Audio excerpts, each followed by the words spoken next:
Hey you guys, I wanted to make this video because I saw this interview that occurred with this young black girl named L'Derihanna, and she is a survivor after she was hit by a car and she was hospitalized as a result. She was in a wheelchair for it and she recently spoke out about it. Now, I'm super happy that she survived. I did hear about this story sometime in early April and I was hoping that she prevailed and she did. But there is one thing that I'm noticing going on that people are focusing on as opposed to celebrating the fact that she survived. So if you guys are interested in knowing the backstory of what happened to L'Derihanna, please stay tuned for the rest of this video. StraightBlackLove.com is dedicated to matching up black singles. Best of all, they are international. Go take a look for yourself and go create a free profile today at StraightBlackLove.com. This video is sponsored by Car Marshal. They have over 100,000 cars in their inventory. While you shop, they will negotiate for you. I'll provide the link for you to go click and search for your new vehicle today. AshKickin.com. Whether you need incense, personal hygiene products, candles, car fresheners, AshKickin is your go-to.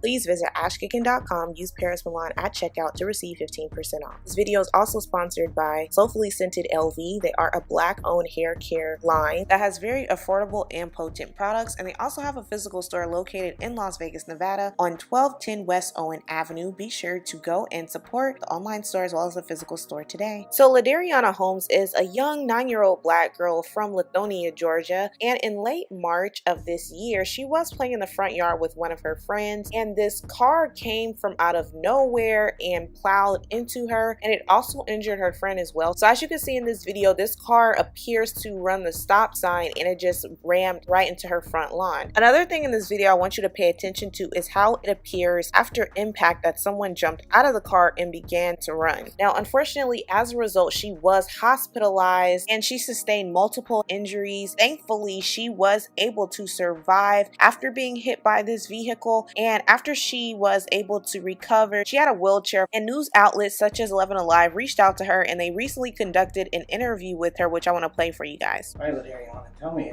you've been home now for a few weeks, is that right? Mm-hmm. How's it feel being home finally? It's different than usual, but it's pretty nice. Yeah? Talk to me how you doing. How are you doing? I'm doing good.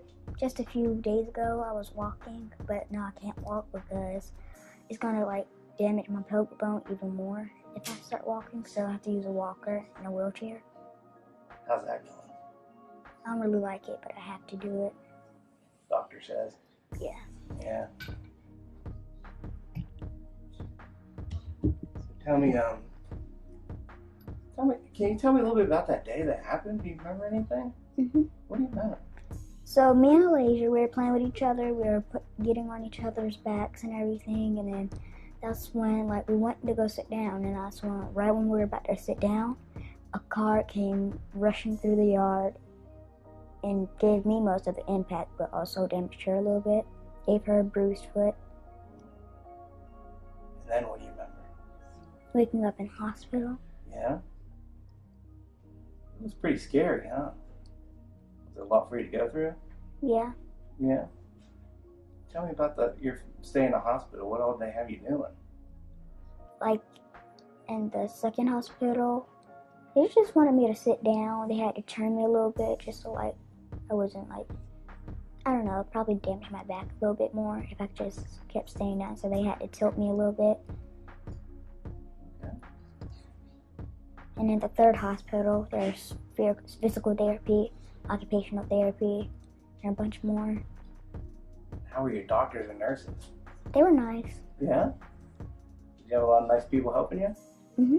L'Derihanna clearly is a very intelligent girl. She seems very mature for her age. I love the positive attitude and the confidence that she exudes in this interview. And I'm sure you guys are asking, what happened to the person that hit her? Now, the person that hit her, his name is Gabriel Fordham, and he is alleging that he ended up running the stop sign because someone jumped into his car, tried to carjack him, and was pistol whipping him as a result, and this forced him to ram into the home. And people are alleging that the person that allegedly carjacked him him can be seen running out of the car on camera, and he said that he still remained in the car and that he ended up leaving when her family came outside. I don't know if that story is true or not. We don't know if that person that ran out of the car was his friend or not, and it took him a week to turn himself in. I don't know if he was hospitalized himself, but you can see in the mugshots he does not have any visible head injuries, or it doesn't look like he is injured. Maybe he has injuries on his lower extremities, I don't know, but I just couldn't see that if the story that he's saying is accurate. I don't understand why he would wait a week to turn himself in. However, if he is telling the truth, the person that is responsible for the hit and run clearly is the carjacker. I think this story points to a bigger issue of the lack of regard that we have for our black children. This is not the first time that a black child, and more specifically a black girl, has been in a hit and run. This also reminds me of what occurred with a young black girl named Desire Mays. Desire Mays was from Euclid, Ohio, and she was 9 years old. Her mother was teaching her how to cross the road so that she could take the bus to school. Typically, her mother would walk her across the street so that she could catch the bus because she did not know how to cross the street by herself at the time. But her mother showed her how to do it, and they practiced it for some time before she allowed her to do it. So on November 7, 2017, Desire finally was ready to cross the street by herself to go to the bus stop, and unfortunately there was a driver that was on her phone and failed to see Desire walking across the street, and she hit her, and Desire flew across the road, and she just kept driving like it was nothing. And so I want to play you guys the court proceedings of her mother explaining how savage this hood rat Cynthia Tidmore is, because not only did you kill this woman's daughter, but she was so enraged that she has to go through all these court proceedings. She ended up jumping on Desire's mother. Desire Mays, wonderful little girl. She affected a lot of people's lives. She was a straight A student. She loved school. She loved to dance. She loved to sing.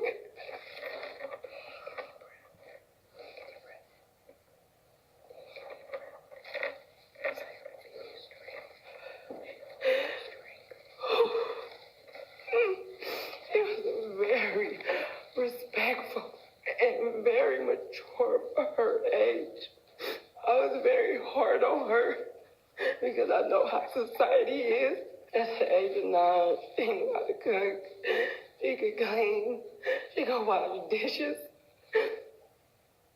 She was so excited to turn 10 because we had this big party planned for her. She was not playing in the street. She was crossing the street to go to her bus stop. I am seeing a psychiatrist. I am on 3 different medications. I have tried to kill myself. This is just so unfair.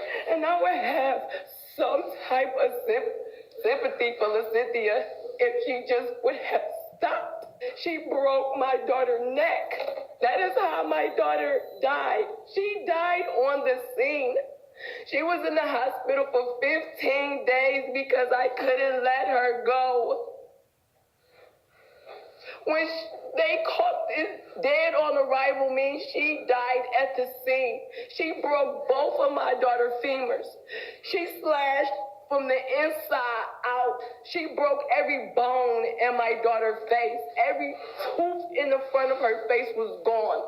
Her chin was split wide open. Her eyes was bulging out of her head. Her neck was broken. You had to be speeding.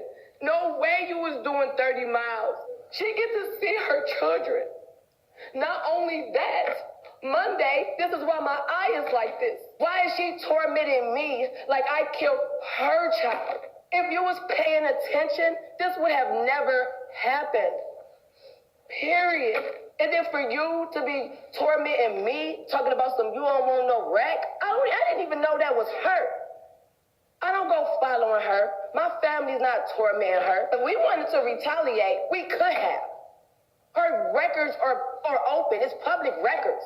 I did it the right way, and I did it by the law, and it still didn't go as planned. Why do she have the leisure to still go to work, to still see her children, to still live, to be on Census This Your Man group on Facebook arguing over her boyfriend that kicked me in my face?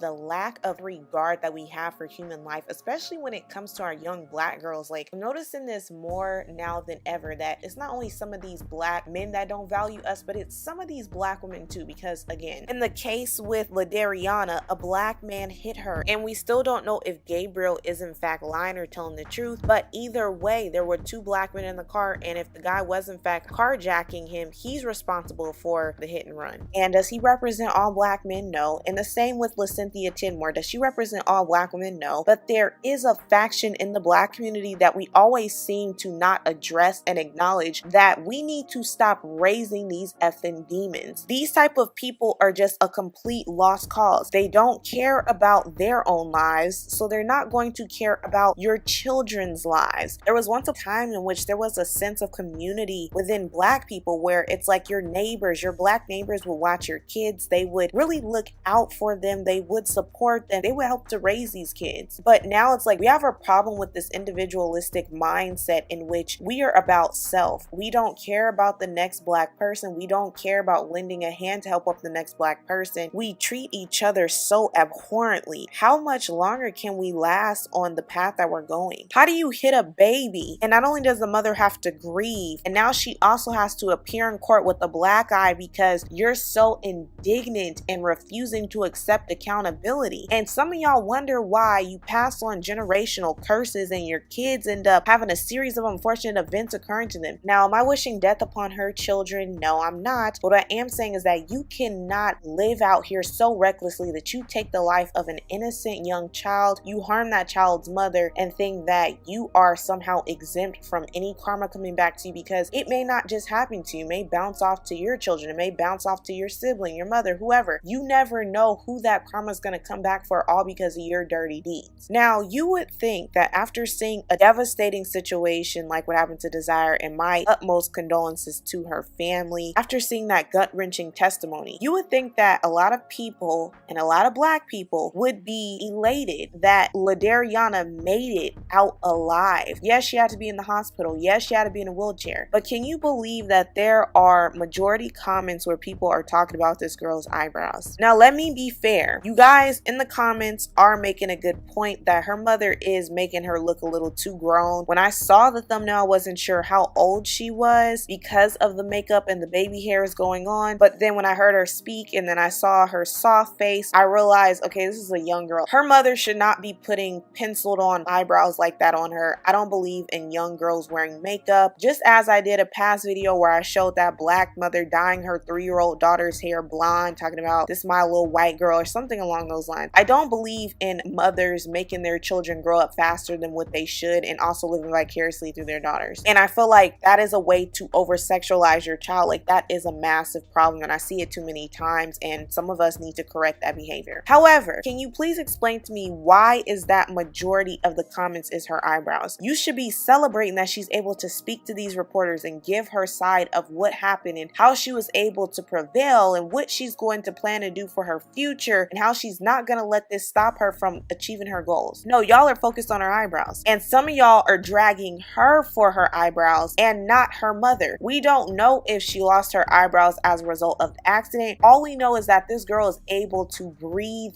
air. She is full of life right now, and the fact that some of you guys are so focused on minutia, it's just what I'm talking about with some of our people. Like, some of us are just so far gone, we just don't even recognize how much of a problem it is that we see so many black girls in the media being bullied and they're dying as a result, and this black girl got hit by a freaking car with her small tiny frame that could have instantly killed her, and she made it out of that. But you guys want to focus on pencil eyebrows. You're not trying to influence change by helping to create ordinances that push for maximum life sentences being given to those who engage in hit and runs, which could act as a deterrent for a lot of these offenders who drive under the influence and end up harming young children, or they're engaging in distracted driving such as texting on the phone, etc. Or how some of these drug-related crimes carry heftier sentences than taking the life of a young child, especially a young black child. Like in the Cynthia Tidmore case, she only got 8 years for killing that girl, and she was completely negligent. And in this case, he hasn't went to trial yet. But I feel as though if we encourage more of these laws to be passed that require harsher sentences, it could potentially save other children's lives. That's something that I would be interested in starting. And it's like, no, we don't want to focus on that. we gotta make sure them eyebrows is arched though. And it's not her fault that her mother chose to do that. You see how her mother chooses to do her makeup. Do I think it's ridiculous that she's doing this to her daughter? Absolutely. But I think it's even more ridiculous that that's what a lot of you guys are feeling is the most important aspect of her story. A black girl's life has been saved. If she was a black boy, I would say the same thing. You should be happy about that. No, you guys want to talk about eyebrows and how uneven they are. Is there a time and place to discuss those type of things and people over sexualizing their children? Abso-freaking-lutely. But this is probably not the best time. This girl could have lost her life a month or so ago, and now she's able to share her story and she's helping to inspire others. Maybe I'm wrong for not really feeling like that is a major priority for us to focus on. So I'm so happy that L'Derihanna made it out of this alive. I'm sure her family is super happy. I hope that she will be able to raise enough money on her GoFundMe to go on a vacation. I just hope that some of y'all will grow up and stop always finding the negative with our black children. Blame her mother if you are going to blame somebody. Don't blame her and don't drag her for this. Be thankful that she's still living. And again, my condolences to the family of Desire. And black people, let's start trying to show a united front on us valuing our children more. It's like we need a massive community meeting to start outlining guidelines, because obviously us not having any instilled is causing us to run amok. Start trying to mentor the youth. Start trying to be a better example for them instead of just trying to set them back 10 feet behind or 1,000 feet behind because that was your experience. So anyways, you guys, let me know if you heard about her story. Let me know if you heard about the situation with Desire Mays. Please make sure you like, comment, subscribe, and share, and I'll talk to you guys in my next video. Bye!